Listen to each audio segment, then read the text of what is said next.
आज के वक्त में कहीं ना कहीं हम किसी न किसी परीक्षा को दे ही रहे हैं, चाहे हम स्टूडेंट हो या जॉब करते हुए पार्ट टाइम कोई कोर्स कर रहे हैं या हमारे बच्चे एग्जाम की तैयारी कर रहे हो। कोई ना कोई प्रतियोगिता का एग्जाम चल ही रहा है, चाहे वो कॉलेज एडमिशन का हो, सरकारी जॉब या पढ़ाई का हो। सभी लोग सक्सेस की रेस में लगे हुए हैं। कुछ लोग इस रेस में सफलता को पा लेते हैं तो कई इस रेस में पीछे छूट जाते हैं, क्योंकि सभी की सफलता को इसी चीज से मेजर किया जाता है। और सफलता हासिल करने का पहला नियम है कड़ी मेहनत। कड़ी मेहनत का कोई शॉर्टकट नहीं होता।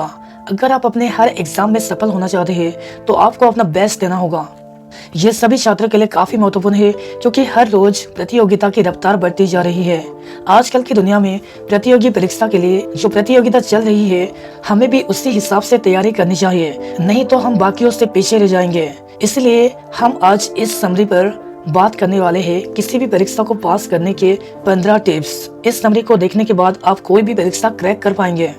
हम सभी जानते हैं कि सफल लोगों में से ज्यादातर लोग शीर्ष पर कुछ सरल लेकिन इफेक्टिव रणनीति अपनाकर पहुंचते हैं। और यहाँ पर एक की है कि उन्हें परीक्षा में कुशल तरीके से पढ़ने के लिए तैयार रहना आता है। यह सीखने से कि कैसे स्मार्टली पढ़ा जाए, ना कि मेहनत करके।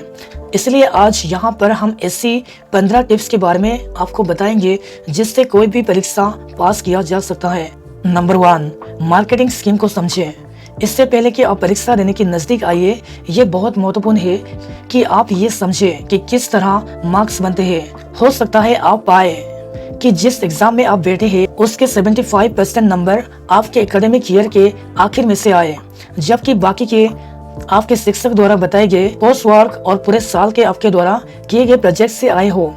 आपके लिए ये समझना बहुत जरूरी है कि आप मार्केटिंग स्कीम को समझें। ये जो भी हो, अगर आपके मार्क्स के 90% मार्क्स कोर्स वर्क से आ जाता है और आपने पूरे साल उसे अच्छे से नहीं किया, तो आप आखिरी मिनट में अचानक से तैयारी करके खुद को बचाने की उम्मीद नहीं कर सकते। उसी तरह चाहे आपने बहुत अच्छा कोर्स वर्क किया है लेकिन ये आपके मार्क्स का 10% ही आया हो, आपको फिर भी एग्जाम में अच्छा परफॉर्मेंस देना पड़ेगा। अगर आप समझते हैं कि आपके मार्क्स कहां से आएंगे, आप अपने प्रयासों को उस हिसाब से लगा सकते हैं। इसको और भी डिटेल में समझें, किस चैप्टर से, किस किताब से, किस सेक्शन से कितने मार्क्स का आ सकता है, सब जाने। नंबर 2, परीक्षा के लिए मेमोरी विकसित करें। कम से कम समय में एक मेमोरी विकसित करना लगभग नामुमकिन है, लेकिन आप अपने याद करने की स्किल को इम्प्रूव कर सकते हैं अपने विचार और आदतों को सुधार कर। सुधार इस बात पर निर्भर नहीं करता है कि कितना ज्यादा आप अपनी मेमोरी का इस्तेमाल करते हैं, लेकिन इस बात पर करता है कि आप इसे कैसे इस्तेमाल करते हैं। आप जो मटेरियल याद रखना चाहते हैं उस पर करीब से ध्यान देने की आदत अपनाकर आप एग्जाम के लिए अपनी मेमोरी को बढ़ा सकते हैं। सुनिश्चित करें कि आपके पास चेहरा, नाम, तारीख या जो तथ्य आप सीख रहे हैं उनकी स्पष्ट छवि हो और उनको किसी ऐसे मटेरियल के साथ जोड़कर सार्थक बना दे जिससे आप पहले से जानते हैं। एक अच्छी नींद लेना और प्रॉपर खाना भी प्रभावी रूप से याद करने में एक जरूरी फैक्टर है।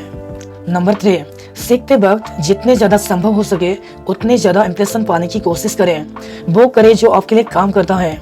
कुछ लोग पिक्चर को बेहतर याद रख पाते हैं, जबकि दूसरे आवाज को बेहतर याद रख पाते हैं। सभी इंद्रियों के जरिए एक साथ इंप्रेशन रखना याद करने को आसान बना देता है, क्योंकि हम देखने और सुनने दोनों पर निर्भर कर रहे होते हैं। जानकारी को विजुअलाइज करने की कोशिश करें, एक डायग्राम या ग्राफिक ड्रॉ करें और उस चीज का एक क्लियर विजन पाने के लिए नोट्स लें।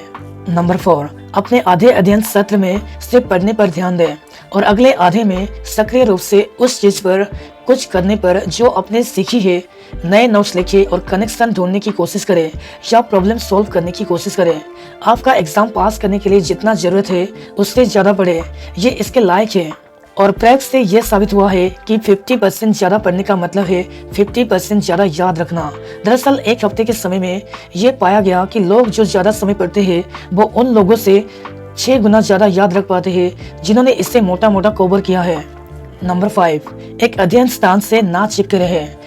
माहौल बदलकर आप अपने दिमाग को अलग अलग जगहों से सेम जानकारी को याद करने के लिए फोर्स करते हैं, और जिसका मतलब है कि आपका दिमाग उस मटेरियल को ज्यादा उपयोगी और पास में रखने वाली चीज की तरह देखेगा। और अपने परफॉर्मेंस को बढ़ाने के लिए पढ़ते वक्त अपने टेस्टिंग एनवायरनमेंट के कॉन्टेक्स्ट को भी ध्यान में रखें। और इस परीक्षा के दौरान सेम एनवायरनमेंट की वजह से जानकारी को याद कर पाना आसान होगा। इसलिए कई स्टूडेंट्स अपने पेपर की तैयारी किसी क्लासरूम या लाइब्रेरी में करना ज्यादा प्रेफर करते हैं। इसके अलावा आप एक दोस्त के साथ बेहतर सीख सकते हैं या एक टीम का हिस्सा बन सकते हैं। यह आपके हाई स्कोर पाने के चांसेस को बढ़ा देता है।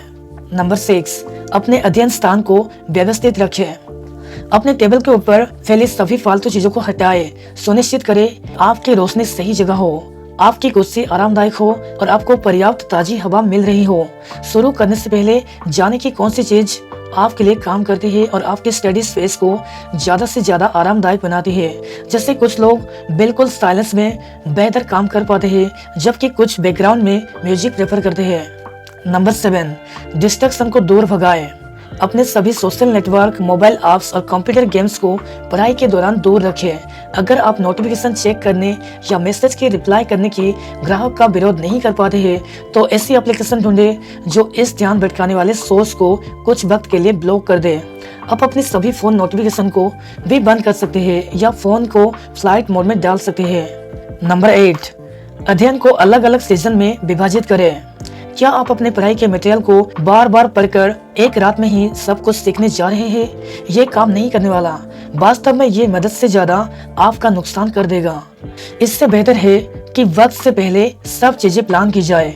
एग्जाम से कुछ हफ्ते या महीने पहले अपने स्टडी पीरियड्स को बांट दिया जाए। इस तरह से आपके पास उस विषय की गहरी समझ विकसित करने के लिए ज्यादा समय रहेगा। नंबर 9, लॉन्ग टर्म में ज्ञान को बनाए रखने के लिए रेगुलर ब्रेक लें। बाहर जाने का समय निकालें और प्रकृति को एंजॉय करें या कुछ ऐसा जो आप एंजॉय करते हैं। अपनी पढ़ाई को 20 से 30 मिनट के सीजन में बांटें। हर सीजन के दौरान एक सिंगल टॉपिक पर फोकस करें। हमेशा सेम जानकारी को कई तरह से सोचने की कोशिश करें। यह पढ़ने के सबसे असरदार तरीके में से एक है। यह समझना भी महत्वपूर्ण है कि कौन से काम आपको तेजी से आपके लक्ष्य के नजदीक और अच्छे से ले जाएंगे। इसलिए आपको हमेशा एक टू डू लिस्ट बनाना चाहिए। इसमें सभी टॉपिक्स, एक्सरसाइजेस, पेपर्स और मटेरियल शामिल हो। नंबर 10, अपने दोस्तों के साथ समूह बनाएं। प्रभावी रूप से पढ़ने के सबसे बेहतर तरीकों में से एक है अपने दोस्तों के साथ मिलकर पढ़ें। ग्रुप स्टडी एक परफेक्ट मौका है क्लास नोट्स के साथ तुलना करने और कोई खास या मुश्किल कंसेप्ट पर चर्चा करने के लिए जो आपको लगता है कि एग्जाम में आ सकता है। अगर सभी ग्रुप मेंबर डिसिप्लिन और रिजल्ट ओरिएंटेड होते हैं तो ग्रुप स्टडी काफी प्रभावी हो सकती है। कुछ ग्रुप मेंबर कुछ ऐसे टॉपिक शेयर कर सकते हैं जिससे एग्जाम आसानी से पास कर सके जो अभी तक आपको नहीं पता है। एक दूसरे के लिए प्रश्न बनाना और उत्तर कंपेयर करने के लिए मिलना एक बहुत अच्छा विचार है। नंबर 11, अपनी परीक्षा की चिंता को जाने ना दें। परीक्षा के एक दिन पहले आप थोड़ा कमजोर और चिंतित महसूस करेंगे। रिलैक्स, आप अकेले नहीं है जिससे एग्जाम से डर लगता है। रिसर्चर्स ने इस सवाल को एग्जामिन किया उन तरीकों को खोजने के लिए ताकि आप परीक्षा के समय सही जवाब आसानी से याद कर पाए। नंबर 12, परीक्षा की रणनीति विकसित करें। सबसे पहले जिन कंसेप्ट की आपको जरूरत पड़ने वाली है उनका आइडिया लेने के लिए एग्जाम पर एक नजर फेर लें और एक बोनस के रूप में आप देख सकते हैं कि कुछ सवालों के जवाब दूसरे सवालों के जवाब में दिए गए हैं। जब आप निगाह फेर रहे होते हैं तब पेपर को टाइम मैनेजमेंट के लिए सेक्शन में बांट दें।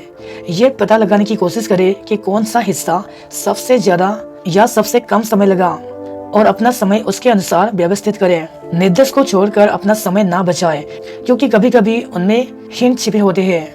हमेशा अपने एग्जाम खत्म करने से पहले अपने आंसर को रिव्यू करें, यह सुनिश्चित करने के लिए कि कहीं कोई सवाल छूट तो नहीं गया है। हालांकि जब आप आंसर को देख रहे हो ज्यादा ना सोचें। आंसर को तब भी सही करें जब यह करना ऑब्वियस लग रहा हो। नंबर 13, अपने रिवीजन की योजना बनाएं। टीचर आपको बताएंगे कि ये आमतौर पर आसान रहता है कि आप दिन के समय में एक छोटा अमाउंट रिवाइज करने में लगाएं। बजाय परीक्षा की एक रात पहले एक ही बार में सारा रिवीजन करने की कोशिश करें। लेकिन अलग लोगों के लिए अलग रणनीति काम करती है। कुछ लोगों को कंसंट्रेट रिवीजन बेस्ट सूट होता है। कुछ अलग सब्जेक्ट के बीच अल्टरनेट रिवीजन प्रेफर करते हैं। जैसे आप एग्जाम में निपुण होते जाते हैं, आपको एक पैटर्न ढूंढ लेना चाहिए जो आपके लिए काम करता हो। एक अच्छी टिप ये है कि रिवीजन को एक आदत बना ली जाए। रिवीजन करने का मन कभी किसी का नहीं होता, लेकिन अगर आप ऐसा रूटीन बना लेंगे जिसमें आप शुरू और खत्म एक ही समय पर करें तो आपको ये करना काफी आसान रहेगा। दूसरी टिप ये है कि अपने ब्रेन को ओवरलोडिंग से बचाने के लिए अपने रिवीजन के बीच में रिलैक्सिंग एक्टिविटी भी किया करें। घूमने के लिए जाए, म्यूजिक सुने, दोस्तों के साथ घूमे, स्पोर्ट्स खेले, जो भी आपको पसंद हो। बस आपको ब्रेक और डिस्ट्रैक्शन के बीच का अंतर पता होनी चाहिए। नंबर 14, कमजोर विषयों को प्राथमिकता दें। कमजोर विषयों को प्राथमिकता देना आपको मार्किंग स्कीम को समझने में भी मदद करता है। 3 निबंध लिखना शामिल है। ज्यादा चांस है कि वो बराबर मार्क्स का होंगे। चाहे आप 2 सब्जेक्ट को पूरे दिल से जानते हैं और परफेक्ट मार्क्स ले आते हैं, लेकिन अगर आप तीसरा निबंध नहीं लिखते तो आप टोटल मार्क्स का 1/3 हिस्सा खो देते हैं और इसमें कमजोर विषयों का आपके कुल अंक पर एक नकारात्मक प्रभाव रहता है। इसलिए आपको कमजोर सब्जेक्ट पर ज्यादा फोकस करना चाहिए। नंबर 15, परीक्षा के बाद आराम करें और चिंता ना करें। हम जानते हैं ये असंभव लगता है, खासकर तब जब आप हाई स्कूल के फाइनल एग्जाम या कोई खास एग्जाम फेस कर रहे होते हैं। लेकिन चिंता करना आपके ग्रेड्स को नहीं सुधारेगा, लेकिन ये आपके अगले टेस्ट को जरूर नेगेटिव इफेक्ट करेगा। बजाय इसके अपना पूरा फोकस अगले एग्जाम पर लगा दीजिए। टेस्ट सेट मिलने के बाद देखिए कि कोई प्रश्न आपसे छूटा तो नहीं है। अगर शिक्षक क्लास में ही परीक्षा को रिव्यू करते हैं तो सवाल पूछने के लिए तैयार रहे। अगर आप अपने एग्जाम ग्रेड्स को लेकर असहमत करते हैं तो इससे समझने के लिए अपने टीचर को सम्मान के साथ अप्रोच करें। याद रखिए, आप जो अपनी गलतियों से सीख सकते हैं वो आपके ग्रेड से ज्यादा जरूरी होता है। अब आप जान पाएंगे कि कैसे एक परीक्षा को सफलतापूर्वक पास किया जाए। आगे बढ़े और ये टिप्स जरूर ट्राई करें। अगर वीडियो अच्छा लगा तो वीडियो को लाइक करें और चैनल को सब्सक्राइब करें। Thank you for watching.